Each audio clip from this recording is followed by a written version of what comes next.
Halo, selamat datang di channel ini dengan video yang sama, yaitu membahas tuntas alur cerita sebuah film animasi. Di video ini kita membawakan alur cerita Kung Fu Panda untuk versi movie keempatnya. Cerita dimulai dengan memperlihatkan kesibukan para pekerja tambang. Tidak disangka di tengah hiruk-pikuk lingkungan tambang itu, terdengar suara menggelegar yang mengagetkan semuanya. Suara itu berasal dari villain di film ini. Dia adalah Tai Long, sosok legend musuh bebuyutan tokoh utama kita, yaitu panda obesitas yang dikenal dengan nama Po, si pendekar naga. Semua orang ketakutan. Sosok Tai Long yang diberitakan sudah KO di tangan panda tiba-tiba muncul di hadapan mereka. Dengan percaya diri dan tak gentar, Tai Long memberitakan tantangan terbuka kepada siapapun yang menghalangi langkahnya, bahkan jika itu seorang pendekar naga sekalipun. Scene kemudian beralih ke sebuah pasar yang ramai. Di sana memperlihatkan dua orang tua Po, yaitu pertama Mr. Pink, seekor angsa pemilik kedai mie.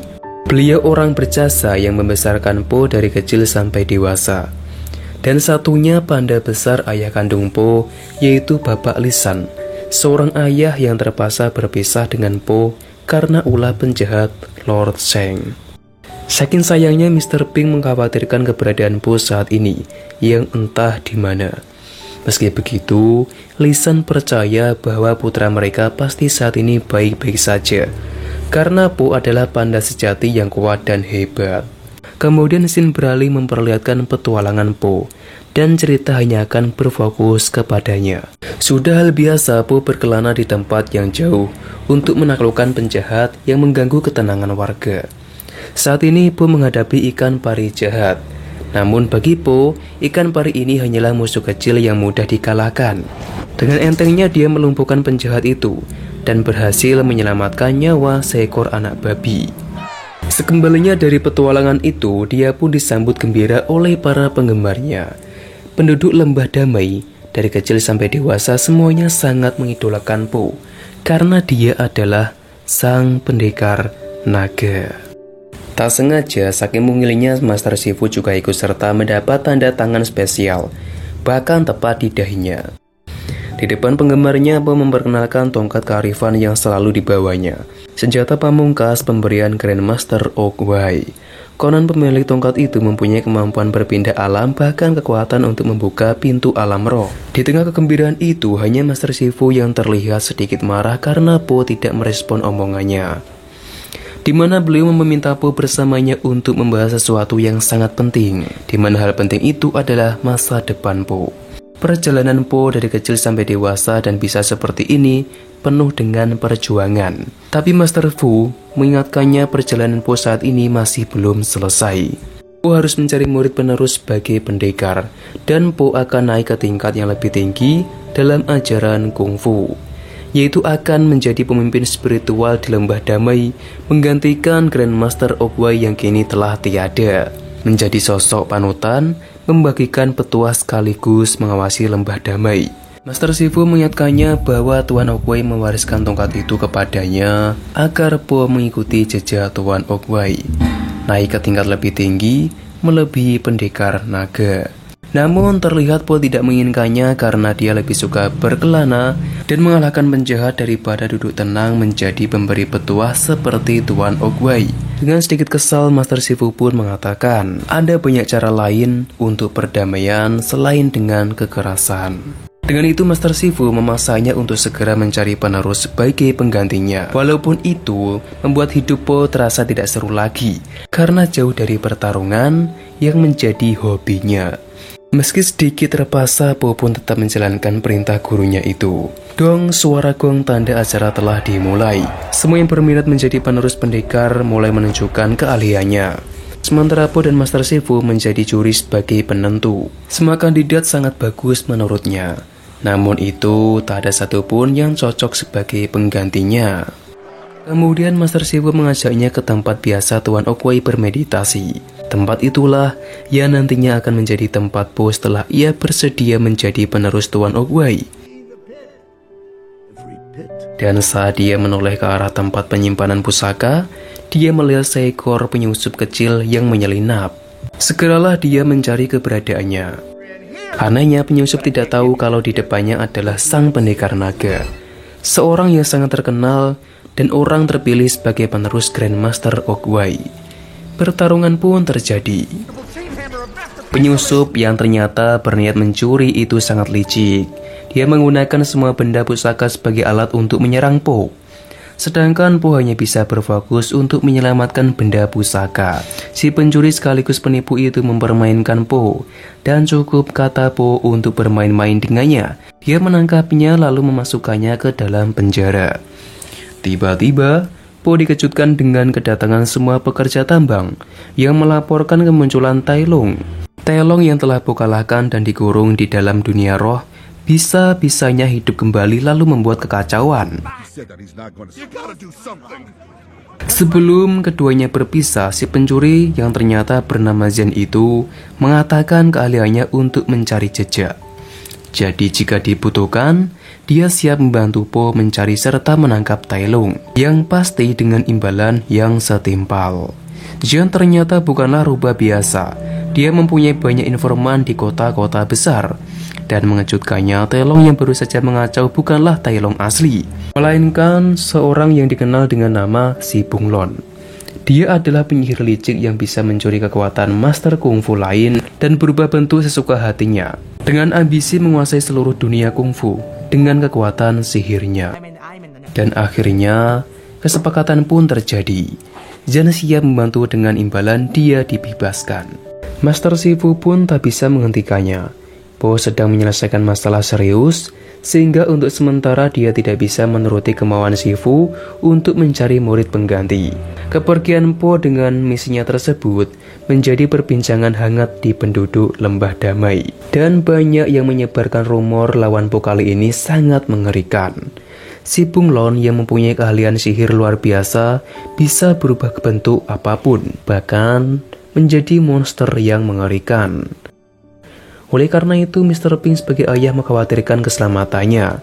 Apalagi dalam misinya Po ini dibantu oleh Zen yang terkenal seorang penjahat. Beralih ke kota Juniper, wilayah kekuasaan Si Bunglon. Terlihat beberapa petinggi keluarga kriminal paling terkemuka sekota Juniper dikumpulkan dalam satu meja makan oleh Si Bunglon. Sebagian dari mereka meremehkan Si Bunglon yang hanya seekor reptil lemah, sehingga mereka mencoba menyusun rencana untuk mengalahkan Si Bunglon secara bersama-sama. Buaya mengingatkan rekannya, Si Bunglon adalah penyihir, dia bisa berubah dan berada di mana-mana. Yang tak menutup kemungkinan salah satu dari mereka bisa jadi Si Bunglon yang sedang menyamar. Dan ternyata benar, dialah Si Bunglon itu. Mereka menyesali telah membicarakannya, lalu memohon maaf atas kelancangannya. Si Bunglon tak mempermasalahkannya. Disitulah Si Bunglon memberitahukan rencana besarnya, yaitu mencuri kekuatan semua pendekar hebat yang telah mati, tepat ketika malam bulan darah tiba. Para pimpinan penjahat habis pikir Si Bunglon yang telah berhasil menguasai kota Juniper dan menjadikan mereka semua bawahan masih saja merasa haus akan kekuatan dan kekuasaan. Tak hanya itu, Si Bunglon memaksa mereka segera membayar upeti lebih banyak lagi kepadanya untuk memperkuat penjagaan. Dan yang berani berkhianat akan menerima akibatnya. Sementara di malam harinya, Mr. Pink mengendap-endap keluar rumah. Tepat saat itu juga, dia dikagetkan oleh Mr. Lee yang juga diam-diam keluar rumah. Ternyata keduanya sama-sama tak bisa tidur karena khawatir dengan keselamatan Po, sehingga keduanya mengikuti jejak Zen dan Po untuk setidaknya mengawasinya. Zen dan Po kini telah sampai di seberang kota Juniper. Kota tujuan mereka adalah kota pesisir yang berada tepat di lereng gunung. Dan untuk bisa menuju ke sana, Po diarahkan Zen ke sebuah kedai untuk menyewa sebuah perahu. Di dalam kedai itu banyak sekali kelinci yang dijadikan budak. Zen langsung menuju tempat taruhan, sementara Po mencari informasi yang bisa mengantarkannya ke kota Juniper.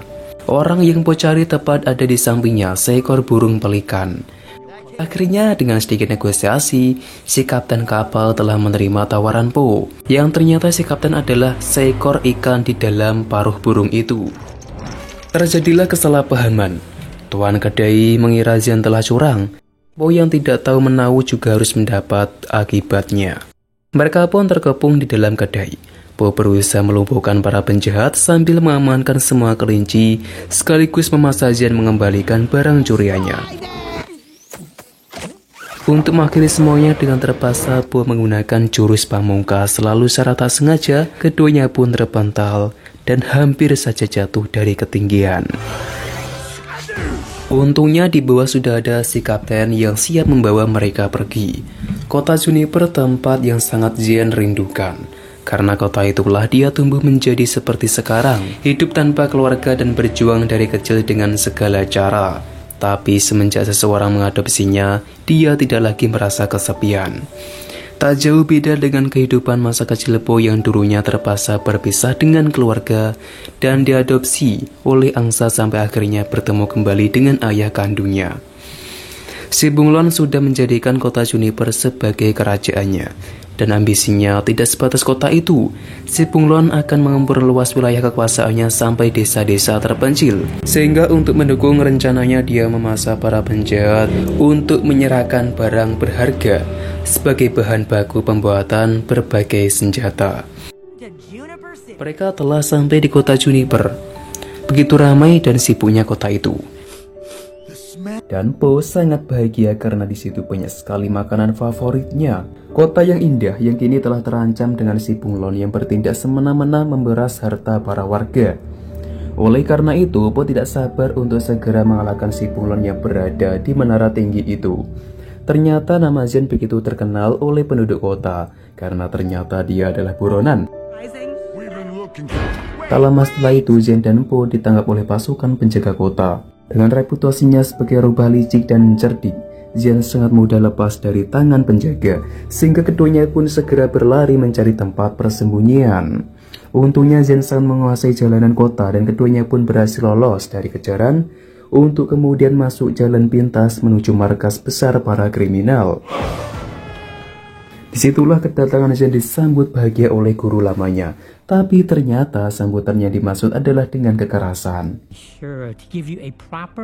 Keduanya dikepung puluhan penjahat dan saat terdesak itulah Po mendapat pencerahan untuk tidak lagi menggunakan kekerasan. Karena dia penerus pemimpin spiritual, dia harus menghadapi berbagai musuh dengan kata-kata bijak. Tapi Po hanya pandai bertarung, dia tidak bisa mengubah hati para penjahat dengan kata-katanya. Sehingga ucapannya semakin memperparah keadaan. Untungnya Zian berhasil membuat mereka semua percaya.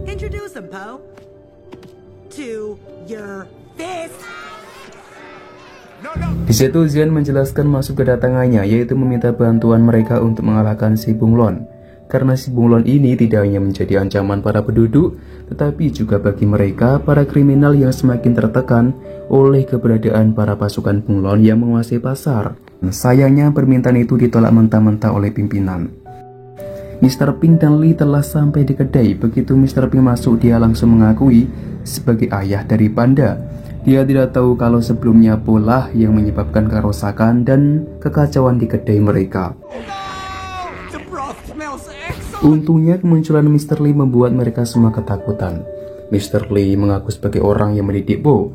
Po yang seorang diri saja bisa mengalahkan mereka semua, apalagi kini yang muncul adalah gurunya. Kembali lagi ke markas, terenggiling sebagai ketua sekaligus guru lama dari Zian tak ingin mereka berdua lama-lama berada di markas. Sehingga setelah melihat situasi di luar mulai aman dari para pasukan Bunglon, terenggiling pun segera mengusir mereka. Keduanya pun melanjutkan perjalanan dengan mengendap-endap menyusup ke dalam istana Bunglon. Zian hanya berjanji mengantarkan Po sampai pintu gerbang.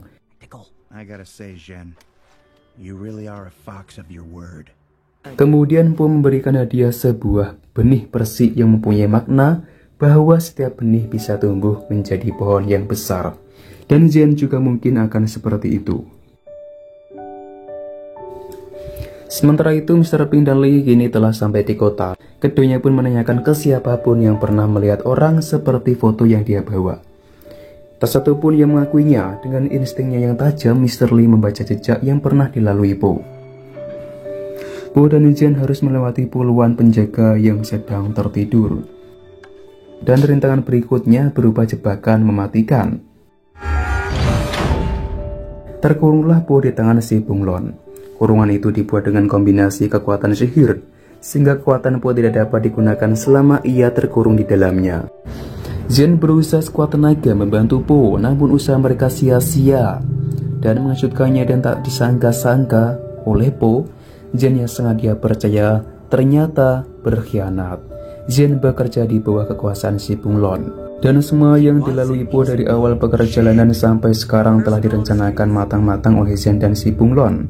Karena tujuan Si Bunglon adalah mendapatkan tongkat kearifan untuk membuka pintu alam roh, dan kemudian merampas semua kekuatan dan ilmu kungfu dari semua pendekar yang telah Po kalahkan. Prinsip Zhen yang sejak awal dia katakan, yaitu jangan percaya kepada siapapun, telah terbukti adanya. Prinsip itulah yang Si Bunglon tanamkan kepada Zhen. Yang paling tak bukan, Zhen adalah anak asuh dari Si Bunglon. Dahulunya Zhen adalah salah satu dari banyaknya pengemis di kota Juniper. Zhen hidup sebagai yatim piatu bersama para kriminal. Saat itu, begitu polosnya Zhen yang berusaha mencuri barang berharga dari Si Bunglon. Namun Si Bunglon melihat Zhen sangat istimewa. Meski dia sangat polos, tapi dia mempunyai sifat berani dan nekat, sehingga Si Bunglon tertarik menjadikannya sebagai anak asuh. Begitu pula di Si Bunglon yang dulunya sangat miskin dan bercita-cita menjadi orang berkuasa dan terhormat. Bahkan dia juga bercita-cita menjadi master kungfu, namun semenjak banyak orang meremehkannya dan semua perguruan kungfu menolaknya, Si Bunglon memilih cara berbeda, yaitu dengan kekuatan sihir. Dengan sihirnya itu Bunglon bisa berubah menjadi siapapun, namun masalahnya dia tidak bisa bertarung seperti apa yang dia tiru. Karena rahasia kungfunya berada di dalam jiwa, sehingga dia berniat menyerap keahlian dari jiwa dari para kungfu yang telah mati. Po terjatuh. Begitu cerobohnya dia mengira yang di depannya adalah Zhen yang asli. Dan Zhen yang asli terlihat begitu menyesal telah menjebak Po. Zhen melihat Po sangat berbeda karena Po sosok yang menghargai keberadaannya dan begitu menghargai jati dirinya. Beruntungnya Po belum mati. Dia terlihat bergelantungan dan berusaha lepas dari gangguan pasukan Bunglon. Di saat yang bertepatan, Mr. Ping dan Li menolongnya, sehingga satu keluarga kini telah berkumpul, lalu merencanakan penyerangan untuk menghentikan Si Bunglon menguasai seluruh ilmu kungfu dari para jiwa ahli kungfu. Po kemudian mengatakan menyesalnya karena tidak mendengarkan pesan dari Sifu. Po merasa dirinya begitu ceroboh, mudah percaya kepada seseorang yang baru ia temui, yang menyebabkan dirinya berada di situasi seperti ini. Kehilangan tongkat pemberian Tuan Guai dan hampir putus asa. Namun semangat Po langsung kembali pulih setelah mendapat petuah dari ayahnya bahwa setiap perubahan tidak selalu buruk, karena dari perubahan itulah dia akan menjadi seorang yang hebat dan pantang menyerah. Sementara itu Zhen mulai terbuka hatinya. Dia mulai sadar bahwa Si Bunglon telah memanfaatkannya. Dan tanpa diminta Si Bunglon mengakuinya bahwa alasan Bunglon mengasuhnya karena Zhen pintar, kejam, dan tidak berperasaan. Jadi jika Zhen telah berubah dan tidak seperti itu lagi, maka Zhen tidak lagi berguna bagi Si Bunglon. Dan ritual pun dimulai. Satu persatu jiwa pendekar hebat telah dibangkitkan. Pertama Tai Long. Dia begitu terkejut begitu melihat tongkat kearifan jatuh di tangan orang lain. Karena tidak mau memberikan keahliannya secara sukarela, terpaksa Bunglon menggunakan cara kasar kepadanya. Begitu mudahnya Si Bunglon menyerap habis ilmu kungfu Tai Long, dan cara itulah yang juga dia gunakan untuk menyerap semua keahlian dari jiwa para pendekar hebat.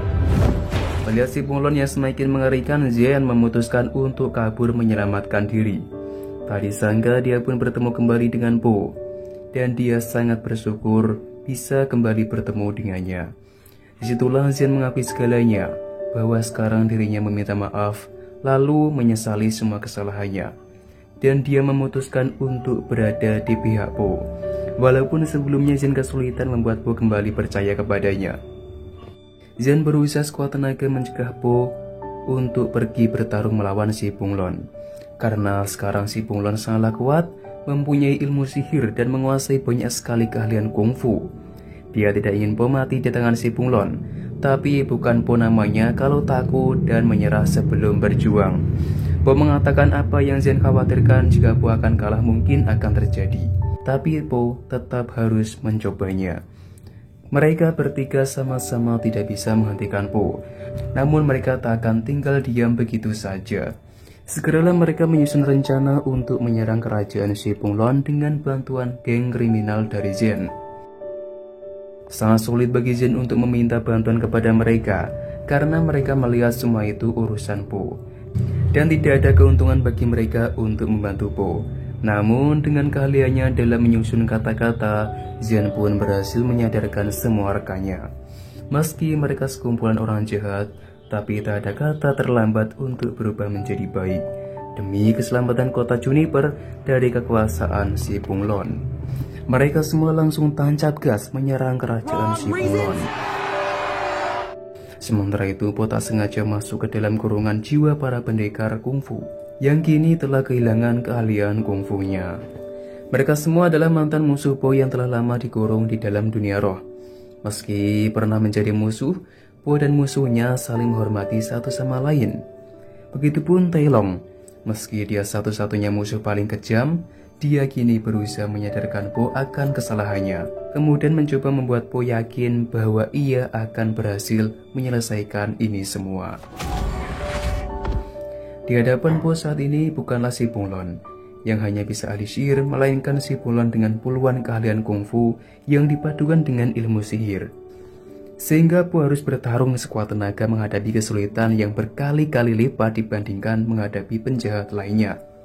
Kondisi Po saat ini sudah kalah power, juga kalah skill, sehingga dia pun terkurung dan berakhir menjadi samsak Si Bunglon. Tongkat kearifan kini Po serahkan kepada Zen. Dan saat itu juga Po mengajarkannya ilmu tertinggi yang lebih tinggi dari sekedar kungfu. Zen kemudian menggantikan Po untuk bertarung melawan Si Bunglon. Dan Si Bunglon berusaha membujuk Zen agar dia kembali berada di posisinya. Namun Zen telah berubah. Dengan meniru jurus kungfu tertinggi dari Po, sekali serangannya telah berhasil melumpuhkan Si Bunglon. Dan serangan itu diakhiri dengan jurus terakhir dari Po yang dalam seketika melumpuhkan Si Bunglon sekaligus mengembalikan semua skill kungfu jiwa para pendekar. Semua jiwa pendekar yang pernah menjadi musuh Po kemudian memberikan penghormatan terakhir kepadanya. Mereka memuji keberhasilan Po dan mengakui bahwa Po sangat pantas menjadi penerus Tuan Oogway sebagai sang pendekar naga sejati. Misi telah berhasil terselesaikan. Sekaligus Po juga berhasil menemukan seorang yang pantas dan layak sebagai penerusnya. Yang talenta bukan orang itu adalah Zen. Rubah yatim piatu yang dulu hidup sebatang kara, layaknya sebiji persik kecil, kini telah tumbuh menjadi sosok yang hebat.